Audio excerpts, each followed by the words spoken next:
ราคาไข่ในสหรัฐได้เพิ่มขึ้นสูงเป็นประวัติศาสตร์ในระยะผ่านมาราคาไข่ในสหรัฐได้เพิ่มขึ้นสูงนับแต่เดือนมังกรเป็นต้นมาราคาเฉลี่ยของไข่เกรด A แม่น$4.5ต่อโลหรือประมาณ 170,000 กีบหา 110,000 กีบหรือแพงกว่านั้นในบางพื้นที่ซึ่งเป็นราคาที่สูงที่สุดเป็นประวัติศาสตร์สาเหตุต้นตอที่พาให้ราคาไข่ไก่เพิ่มขึ้นแม้นการระบาดของไข้หวัดนกที่เริ่มมาตั้งแต่ปี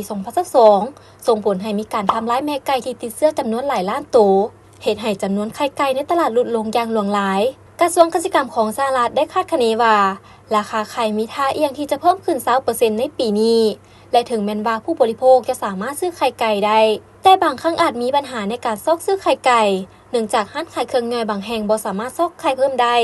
ซึ่งอาจจะให้ผู้บริโภคต้องจ่ายค่าบริการเพิ่มหรือบางห้างมีข้อจำกัดในการซื้อไข่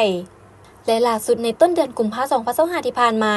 เกิดเหตุมีโจรลักไข่ไก่จำนวน 100,000 หน่วยจากฟาร์มไข่ไก่ในเมืองกินคัสเซิลรัฐเพนซิลเวเนียสหรัฐอเมริกาคาดว่าความเสียหายแม่นประมาณ